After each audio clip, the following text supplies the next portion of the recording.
Esse vai ser o texto bíblico, a primeira carta de Pedro, capítulo 1, são os 2 primeiros versos. E antes até de fazer aqui a leitura do texto bíblico, tem uma outra coisa ainda que tem a ver com a nossa identidade, que me chamou muita atenção, que é de um cara que está escrevendo agora, tem falado sobre como o mundo atualmente tem enxergado os cristãos, como eles entendem a vida dos cristãos, como os cristãos eles são vistos hoje. Ele chama Aaron Rain, né? Ele é um americano, ele é protestante, reformado. E a avaliação que ele faz, é claro, da situação americana, ele é um americano, ele faz uma avaliação dos Estados Unidos, e ele vai falar que o evangelicalismo lá nos Estados Unidos, ele vai passar por 3 estágios. Ele vai falar que ele vai passar de um mundo que enxergava o cristianismo, ele vai chamar de mundo positivo. Era um mundo que tinha uma visão que o cristianismo era algo bom. Então, você ser conhecido como alguém que ia à igreja todos os domingos, que era explicitamente cristão, a sociedade tinha uma visão mais positiva a respeito do fato de você ser cristão. Depois vai passar por um período que ele vai chamar, não é a melhor das nomenclaturas, mas ele chama de mundo neutro, né? Até porque não tem neutralidade, mas o ponto aqui o que ele quer dizer com isso? Ele quer dizer que vai ter um momento nos Estados Unidos em que o cristianismo, ele não era só não tinha mais esse aspecto positivo culturalmente, então é como a sociedade vê o cristão, tá? E eles viam como uma opção pluralista. Então, o cristianismo, no final das contas, é mais uma religião dentre todas as outras. E, puxa, que legal, você é cristão? Eu sou tal coisa, e por aí vai.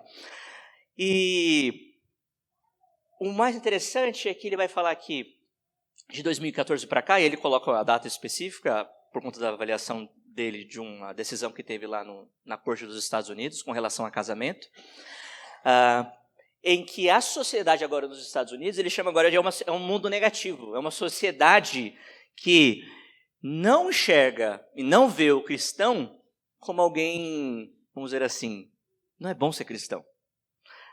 Então, nesse mundo negativo que ele vai chamar, ele vai falar assim, olha, a sociedade ela passou a ter uma visão negativa do cristianismo, então, ser cristão agora é um negativo social para você. Não vai ser cristão, por exemplo, você expressar publicamente a sua moralidade, expressar publicamente naquilo que você crê e o que você entende que são os princípios bíblicos, no final das contas, não vai ser bom para você, não vai ser bom para o seu trabalho, não vai ser bom para o seu convívio social. E no final das contas, é o incômodo em que ele vai falar que você vai estar, de alguma maneira, violando essa ordem moral secular que vai trazer consequências negativas para você. E uma das coisas que a gente pode se perguntar tudo bem, é interessante essa questão do mundo do positivo, do neutro, do negativo, que a sociedade agora não vê o cristianismo como algo bom, a sua maioria, mas a pergunta que a gente poderia fazer isso se aplica ao Brasil? Então, a pergunta, né? Será que ser cristão no Brasil te favorece a participar de determinados locais de trabalho? Será que você tem liberdade para expressar francamente aquilo que você crê e que está na Bíblia? Né? Como que isso é visto pelos seus amigos? Como que isso é visto pelos seus colegas de trabalho? Será que ser cristão hoje tem alguma consequência negativa? E eu fiquei pensando, falei, olha, eu estou sendo irônico aqui, tá? Já estou avisando, porque ainda bem que, por exemplo, a gente vive num país com uma extrema liberdade de expressão, em que eu posso colocar o que eu penso na internet, por exemplo, eu sei que o meu post não vai cair, eu sei que não vou ocultar meus comentários nas redes sociais, eu sei que eu posso ser franco, sem problema nenhum, e isso não vai ter nenhuma consequência. Ainda bem que, por exemplo, no nosso país, a nossa fé ela pode ser expressa tranquilamente em ambientes públicos, na universidade, nas escolas, e até a gente pensar, por exemplo, nas ofertas de trabalho, como a maioria dos trabalhos que se tem hoje em dia, eles anseiam por pessoas que pensam de acordo com o pensamento cristão. Ou não? É o contrário. Ou assim, a gente pensa nas big techs, por exemplo, né? Nas empresas, que eu não vou falar não, mas o ponto é como elas estão ansiosas para espalhar a visão de mundo cristã? Eu acho que não. Então, a gente pode ver que, de fato, isso se aplica para a nossa sociedade hoje. Ou seja, ser cristão tem um preço. O primeiro, esse já foi pago, é o mais importante, é pelo nosso Senhor Jesus, foi pago por meio do sangue dele, pelo sacrifício dele e nos deu a salvação. Mas tem um aspecto em que nós temos que entender que ser cristão hoje não é ficar de boa, não é falar, beleza, eu vou virar crente aqui, todas as coisas a vida vai ser fácil, né? Nunca foi, claro, ao longo de toda a história, né? Mas eu creio que existem momentos em que Deus dá aquela apertada no nosso cinto para justamente trabalhar no povo dele. E às vezes nesse contexto, assim, a gente olhando tudo o que acontece, as dificuldades de fato ser um cristão nos ambientes públicos, no seu ambiente de trabalho, na sua escola, nos desafios que você tem que ter, às vezes a gente pode ficar até um pouco meio balançado, preocupado. E a pergunta, o tema aqui hoje é como ter esperança, então, em meio ao mundo hostil à fé cristã. Como ter esperança em meio ao mundo hostil à fé cristã. E a palavra de Deus, e especialmente aqui, a primeira carta de Pedro, ela vai tratar exatamente disso. Ela é Pedro, inspirado pelo Espírito Santo, mostrando onde que tem que estar a nossa esperança. E o contexto aqui da primeira carta de Pedro é de perseguição, é extremamente complicado. E a gente vai ver isso. Tá? E o que a Bíblia diz? A nossa pregação vai ser nós vamos ter uma série, né, na primeira carta de Pedro, agora. E é por isso que eu vou começar apenas hoje com a saudação. E diz assim a palavra de Deus, capítulo 1, versos 1 e 2. Pedro, apóstolo de Jesus Cristo, aos eleitos que são forasteiros da dispersão no Ponto, Galácia, Capadócia, Ásia e Bitínia, eleitos segundo a presciência de Deus Pai e em santificação do Espírito para a obediência e aspersão do sangue de Jesus Cristo. Graça e paz vos sejam multiplicadas. Vamos orar. Pai amado, graças te damos, ó Senhor, pela oportunidade em que temos ainda de anunciar da Tua palavra, que temos de nos reunir e de sabermos, ó Deus, que o Senhor nos capacita sempre de termos espírito de coragem, a vivermos, ó Deus, de acordo não com aquilo que queremos, mas de acordo com aquilo que o Senhor quer, de acordo com aquilo que o Senhor ama, ó Pai. Dá-nos também o amor pela Tua palavra, a atenção ao Senhor para aquilo que nos será pregado e, acima de tudo, também a fidelidade ao Teu pregador e que somente aquilo que for Teu, ó Pai, encontre morada em nosso coração. É em nome do Teu Filho que te pedimos, em nome do nosso Senhor Jesus. Amém. Então, como ter esperança em meio a um mundo hostil à fé cristã. E o que a gente vai ver, a resposta são duas coisas. A primeira tenha clareza da sua identidade em Cristo. Essa vai estar no versículo 1. Tenha clareza da sua identidade em Cristo.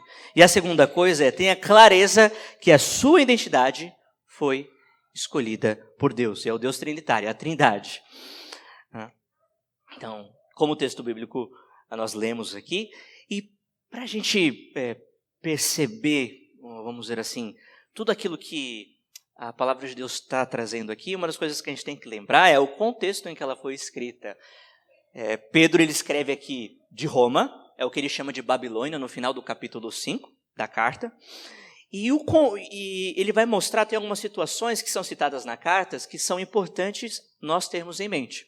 Então, a carta vai dizer, a carta de Pedro, vai falar que os cristãos eles estão em diversas provações, isso lá no capítulo 1, eles são difamados, isso é no capítulo 3, Eles têm que suportar uma ardente prova, né? O que Pedro chama de ardente prova, mas é uma prova de fogo. Eles sofrem, isso no capítulo 4, eles sofrem, mas devem confiar em Deus, também no capítulo 4. Essa no capítulo 3, é possível que tenham que sofrer por causa da justiça. E, por último, eles estão participando das aflições que a Irmandade Cristã é chamada a padecer em todo o mundo. Então, quando a gente pensa que é um contexto de perseguição, e ele se dá especialmente, pelo menos nessa época, eu creio que ela foi escrita no começo dos anos 60, isso faz diferença, a gente já falo para vocês, mas olhando para o texto bíblico, a gente vai ver Pedro falando, por exemplo, do respeito que nós temos que ter para as autoridades civis, vai falar que vai mostrar que, lá até no capítulo 5, que os cristãos eles não se sentem muito seguros com relação à perseguição que está acontecendo, e a gente vai ver que essa perseguição ela vai vir, né, porque Pedro vai falar dos deveres e dos deveres que nós temos para com aqueles que são cristãos e para aqueles que também não creem na palavra de Deus, para aqueles que não são cristãos. Vai falar sobre o serviço que nós temos que prestar, independente se o nosso Senhor seja bom ou mal. Então, tem orientações muito, muito práticas para a nossa vida hoje. E, por último, a própria ênfase que Pedro dá de como nós temos que ter como que nós temos que buscar sermos exemplares em meio aos gentios. E como falei, eu creio que a carta ela foi escrita no começo dos anos 60, e isso é importante. Ela foi escrita ali, há discussão, claro, mas entre 60 e 68 depois de Cristo, porque em 64, especificamente, a gente tem a acusação, Nero, você tem Roma pegando fogo, e Nero acusando os cristãos. E ali você tem, a partir de 64, até uma perseguição ainda mais, vamos dizer assim, pública, né, vindo de fato do Estado. Isso é importante só para a gente lembrar, porque em Roma existia até uma distinção entre as religiões. Falava-se sobre aquelas religiões que eram permitidas, e aí você tinha o judaísmo estava entre elas, no começo ali de Roma, e as religiões que não eram permitidas. Então, se você praticasse qualquer religião que não fosse permitida, você, no final das contas, era o mesmo que você cometer assassinato. Era equiparado a isso. Só que os romanos, olhando de fora a situação dos cristãos, muitos pensavam ali no começo que se tratava só de uma seita, do judaísmo e tal. Então, essa distinção que, de fato, o cristianismo é uma religião, não estava claro para os romanos. Então, mas isso muda especificamente ali em 64 com Nero, e com a acusação de Nero aos cristãos.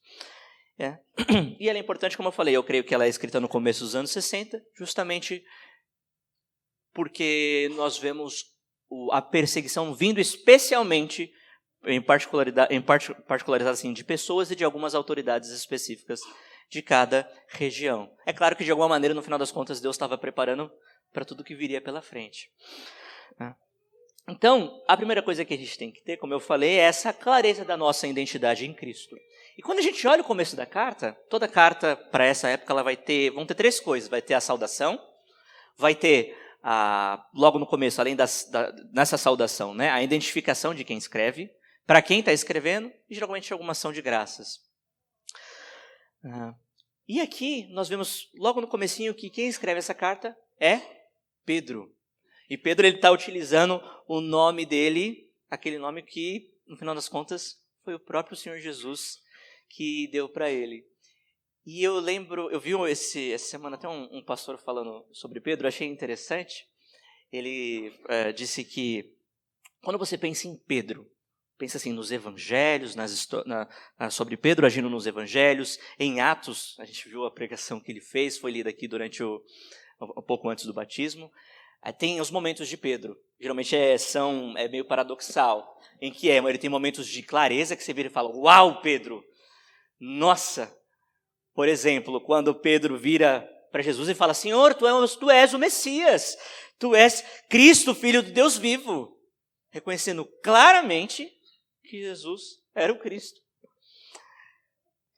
A gente tem um outro momento também que me chama muita atenção na Bíblia, quando Jesus acabou de pregar para o povo, olha, o maná que o seu povo lá recebeu do céu, pois é, o povo recebeu e ainda assim morreu.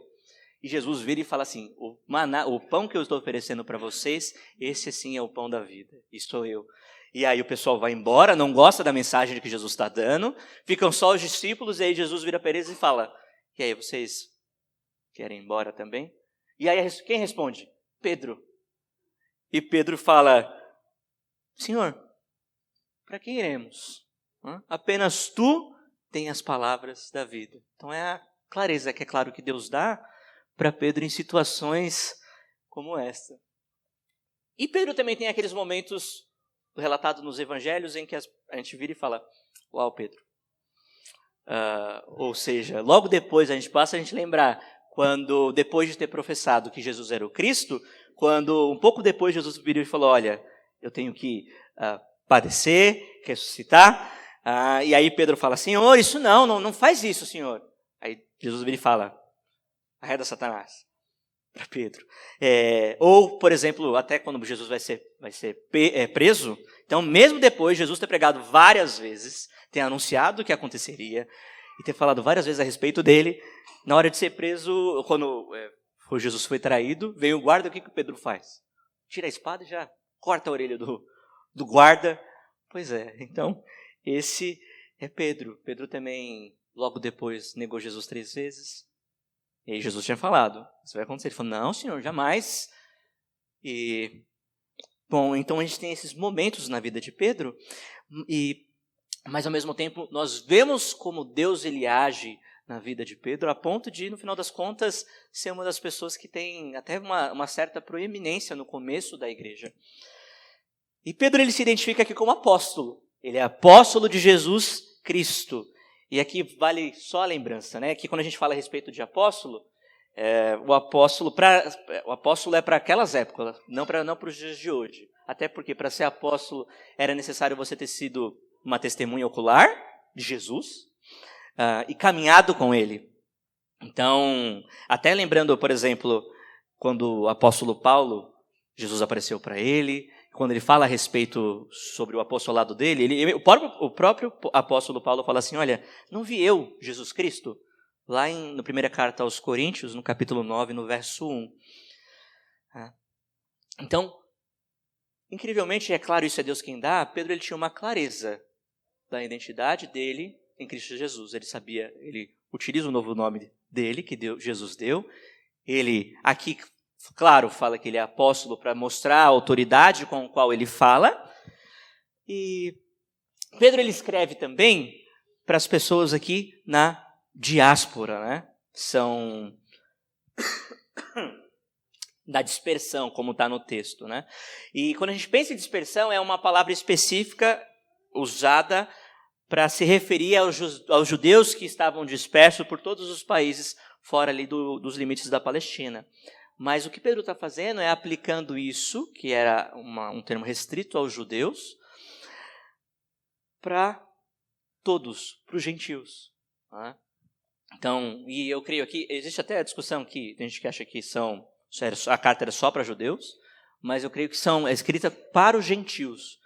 E eu creio que ainda é para os gentios de segunda geração. Tanto que um pouquinho mais para frente no capítulo você vai ver Pedro falando, olha, vocês não viram esse Jesus, mas vocês amam, é no verso 6, 7. Então, ele fala especificamente para a igreja cristã espalhada por todas as províncias do Império Romano, por a nação ali do mundo. Quais são as províncias? Essa aqui que nós lemos.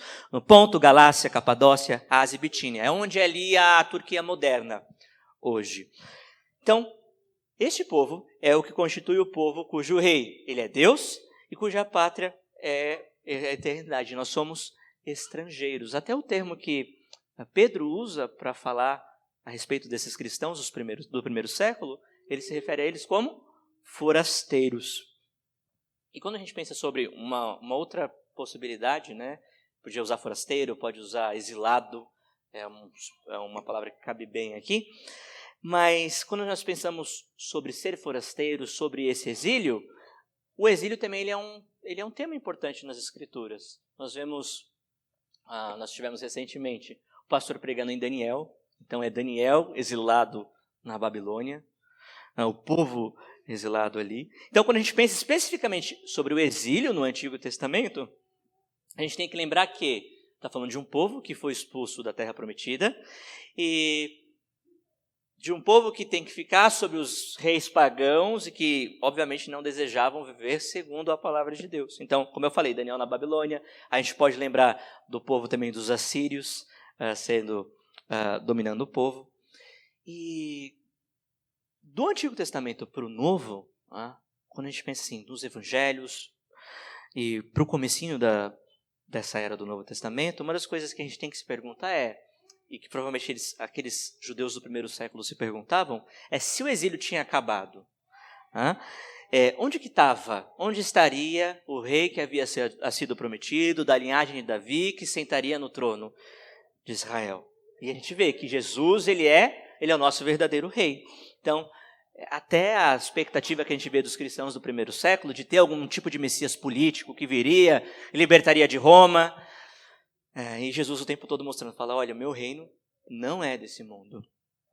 Então, Jesus vem, ele mostra que ele é o rei, e aí cabe a pergunta para a gente, mas esse exílio que teve no Antigo Testamento, esse exílio do qual, de alguma maneira, você tem no começo do Novo Testamento, ele ainda se aplica para a gente?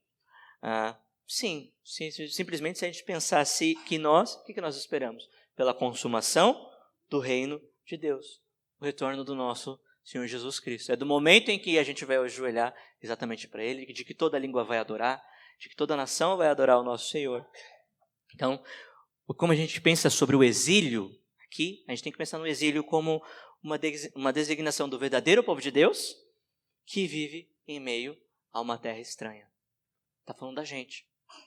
Está falando de nós, que como cristãos, nós vivemos em um mundo em que um mundo hostil ao cristianismo, à palavra de Deus e a tudo que se refere a Ele. E essa noção de exílio, ou de ser peregrino também, poderia estar dentro ali do que a gente fala sobre ser exilado, ela está desde o começo da igreja. E tem uma carta que ela é muito interessante, o pessoal chama de um clássico da literatura cristã, que a gente chama de Epístola, o nome é estranho, mas é Adiogneto. E é ali por volta de 120 depois de Cristo, e foi uma carta que foi escrita, a gente não sabe o autor, mas a gente sabe que ele era cristão, mas ela foi solicitada por alguém que não era cristão na época, ou seja, um pagão, que era o termo que a gente utiliza, que queria saber que cristianismo é esse que tem aflorado no começo desse século. Ele queria saber e pediu então para Diogneto falar sobre o cristianismo. E falando sobre os cristãos, tem um trecho muito interessante, Diogneto é o que solicitou a carta, né? Pediu para esse cristão escrever sobre os cristãos, e tem um trecho da carta em que ele fala assim, escreve assim, sobre os cristãos. Olha que interessante. Para o resto da humanidade, os cristãos, está se referindo sempre aos cristãos, não é o seu país o que caracteriza os cristãos, nem seu idioma, nem seus costumes. Eles habitam em cidades tanto gregas como bárbaras, cada tal segundo a sua sorte, segundo os costumes da região, com relação às vestes, alimentação, em geral nas coisas externas. Mas, mesmo assim, manifestam esplêndida e abertamente o paradoxal caráter de sua própria condição. Habitam a terra de seu nascimento, mas os fazem como residentes temporários. Participam de todas as responsabilidades da sua cidadania e sofrem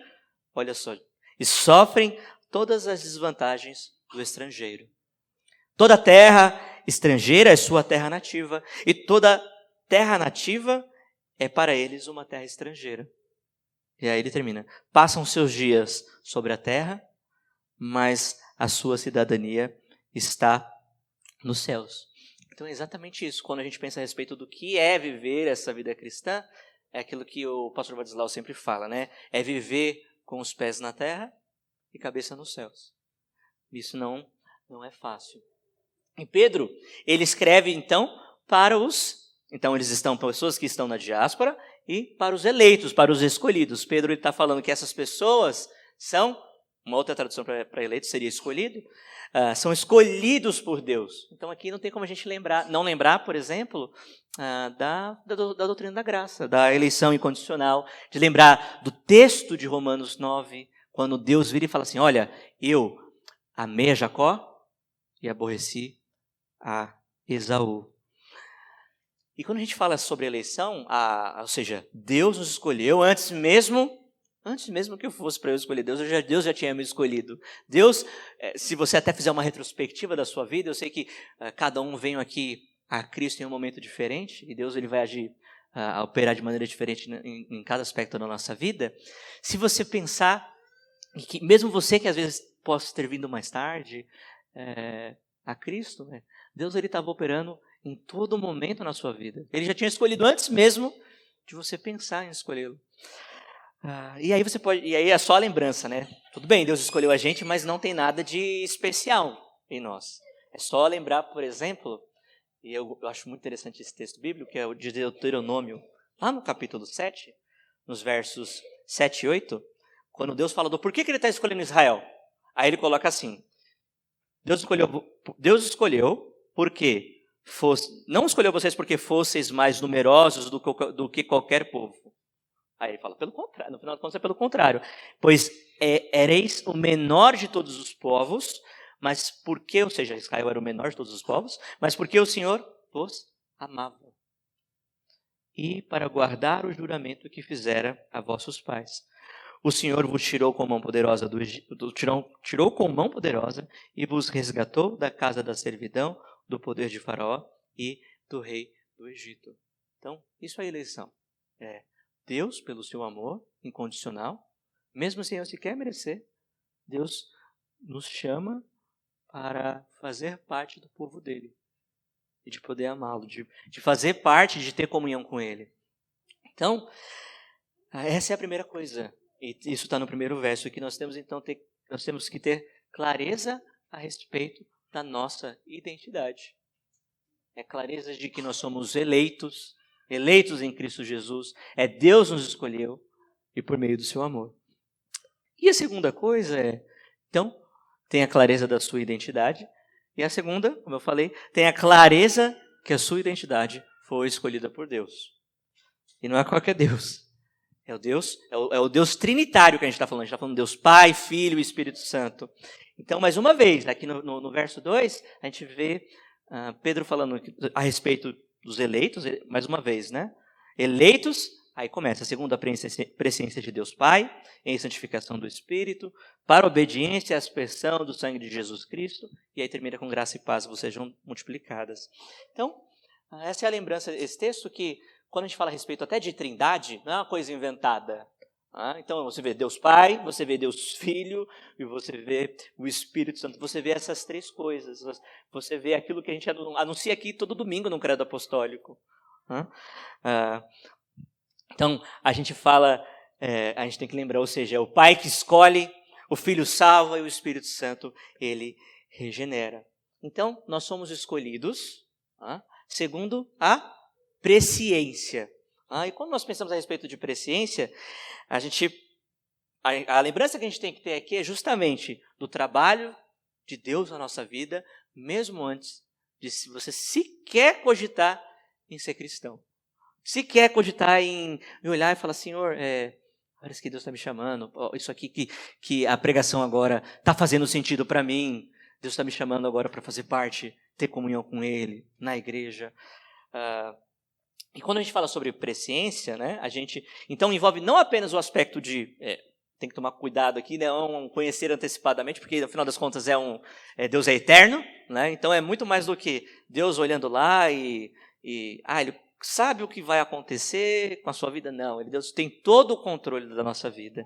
Né? Então se trata aqui de escolher de antemão, Deus escolhendo de antemão um relacionamento com o seu povo. Então significa que nós, o povo dele, já era o quê? O objeto de amor dele desde a eternidade. E nós somos então escolhidos segundo a presciência de Deus Pai, em santificação do Espírito. E quando a gente pensa em santificação, né, então existe uma relação entre a escolha que Deus fez por nós e aquilo que Ele vai fazer na nossa vida. Então, a santificação do Espírito é justamente aquilo que nos vai fazer parecido com Cristo. E assim, uma das coisas que a gente tem que ter assim, de santificação, a gente tem que sair do abstrato.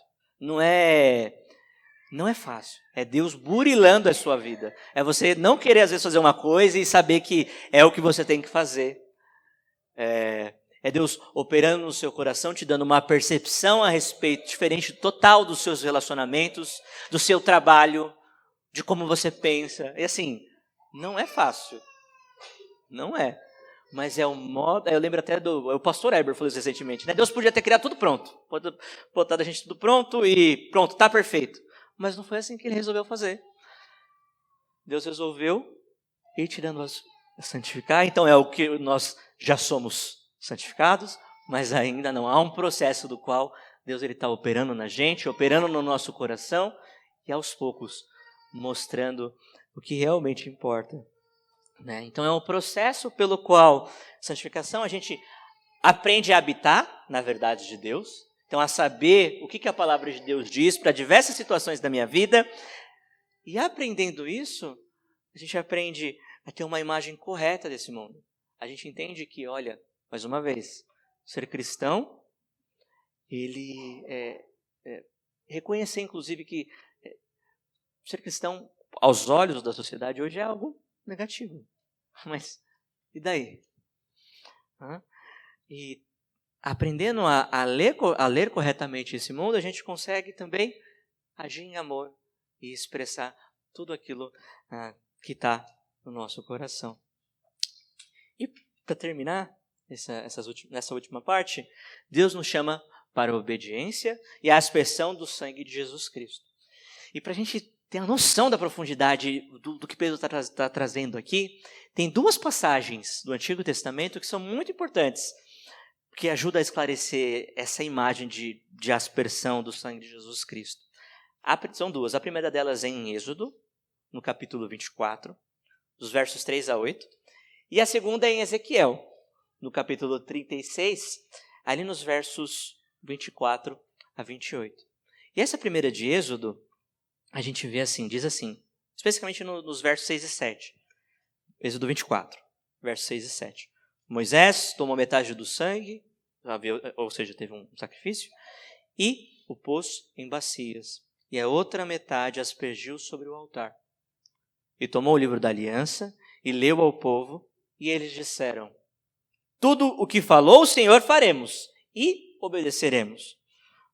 E olha só, então a gente sabe que, claro que depois eles falharam em cumprir com o que eles haviam prometido, mas olha só, então é a aspersão do sangue, mostrando a aliança de Deus e a resposta do povo. Olha, nós vamos, tudo que o Senhor mandar, a gente vai fazer, vai obedecer, por conta desse sangue que foi aspergido, por conta dessa aliança que está sendo anunciada. E é claro, a gente não tem como não lembrar da nova aliança, não tem como não lembrar do que Cristo fez por nós. Né? Então, até quando o pessoal fala de Páscoa, essa é bem conhecida, né? Mas eu gosto da expressão que a Páscoa tem gosto do quê? Tem gosto de sangue. Ou seja, é uma coisa dolorosa, séria. Então, é isso, a nova aliança de Deus com o seu povo, que é agora estabelecida pelo sangue de Cristo Jesus. E o segundo texto é Ezequiel. E esse é tão maravilhoso quanto, olha só, capítulo 36, versos 24 a 28. Eu vou ler eles todo. Ezequiel 36, 24 a 28. Tomar-vos-ei dentre as nações, é Deus falando para o seu povo, e vos congregarei de todos os países, e vos trarei para a vossa terra. Então aspergirei água. Já viu hoje isso? Aspergirei água pura sobre vós, e ficarei purificados. De todas as vossas imundícias e de todos os vossos ídolos vos purificarei. E é mostrando aqui que Deus vai dar um novo coração. Dar-vos-ei coração novo, e porei dentro de vós espírito novo. Tirarei de vós o coração de pedra, e vos darei coração de carne. Porei dentro de vós o meu espírito, e farei que andeis nos meus estatutos, guardeis os meus juízos e os observeis. Habitareis na terra que eu dei a vossos pais, e vós sereis o meu povo, e eu serei o vosso Deus. É aqui Deus anunciando que Ele ia tirar o seu povo do exílio, e ia estabelecer o seu povo na terra, que Ele ia aspergir água sobre o povo dele para limpá-los dos pecados. E, enfim, basta a gente lembrar agora do Novo Testamento, a gente lembra do batismo, que mostra essa entrada das crianças na aliança. Nós lembramos do Espírito Santo. Nosso Senhor lembra do começo da igreja de Atos, o Espírito Santo descendo, e ali o Espírito Santo que então guia a tua igreja e que habita em cada um da gente, que nos dá o discernimento necessário para as coisas do nosso dia a dia. Então, é a lembrança aqui que mesmo quando a gente é obediente a Deus, ela não vem nada da gente. É do nosso Senhor, é o Espírito dando a capacidade para a gente obedecer aquilo que Deus manda. Então, aqui termina. Graça e paz vos sejam multiplicadas, que é a união da bênção do Antigo Testamento com a do Novo, né? O Shalom e a questão da graça, que é esse favor imerecido de Deus, e o desejo de Pedro é que ambas as coisas sejam multiplicadas na vida desses cristãos, que é o mesmo para a nossa vida. Então, meus irmãos, nós vamos ver, tem vários temas, da primeira carta de Pedro é maravilhosa, ela vai ter várias dicas super práticas a respeito de como ele lida com várias questões da nossa vida, de como lidar então como a gente lida, como a gente age no ambiente hostil à nossa fé. E é isso que eu quero que a gente guarde no coração, essas duas verdades. Então, como ter esperança em meio a um ambiente hostil, a um mundo hostil à nossa fé? A gente tem a clareza da nossa identidade e a clareza que isso foi dado pelo Deus Trino. Então, por fim, tendo essa clareza, a gente tem a tranquilidade quanto às coisas que se passaram, quanto ao nosso passado. Então, basta observar o próprio apóstolo Pedro, né? Como Deus agiu na vida dele e como ele foi usado e inspirado pelo Espírito para, inclusive, encorajar os irmãos que estavam em perseguição. Né? Como ele lia, então, todas as coisas, não à luz de um ou outro vacilo que ele pode ter dado, mas à luz de quem ele era em Jesus Cristo e de quem Deus havia chamado para ele ser. E a segunda coisa é que a gente consegue também entender a responsabilidade que a gente tem quanto ao presente.